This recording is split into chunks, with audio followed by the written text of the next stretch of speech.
My dad always used to say, "We're off!" when we'd launch out of the drive in our Marina or Anglia or whatever for Western-super-Mare from Birmingham. And they're sort of cliches, those moments. But I set about really examining them quite minutely.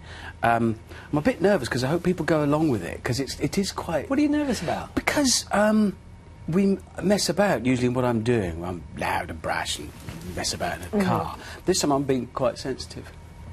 And you're nervous of revealing... Well, I am, actually. Yeah, well, not that I'm revealing secrets, but it is... I wrote it sort of first person, sometimes present tense, as I was actually reporting from it.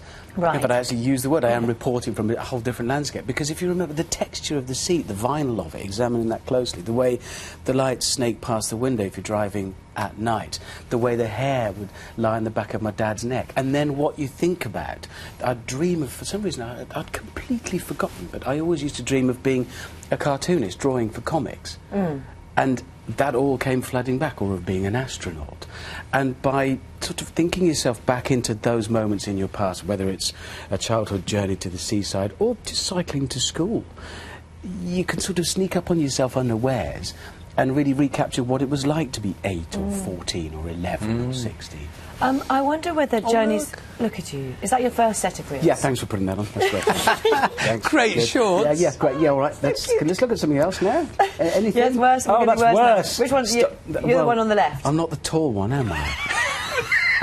No. You've got sunglasses on. Look at you. Yeah, we've all got things we regret. What's in the saddlebag at the back there, do you think? Stuff. We were off on a long trip, camping stuff. It was my cousin, Martin. But, I mean, I loved my bicycle as a kid. I'd forgotten the intensity of that until I wrote about, and if Mum and Dad are watching, have a nice holiday. I'm really sorry about what I'm about to say.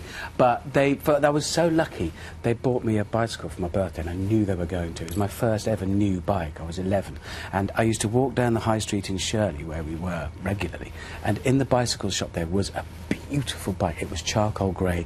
It had quick-release skewers on it, 12 speeds, light frame, drop bars, the extra gear levers at the top.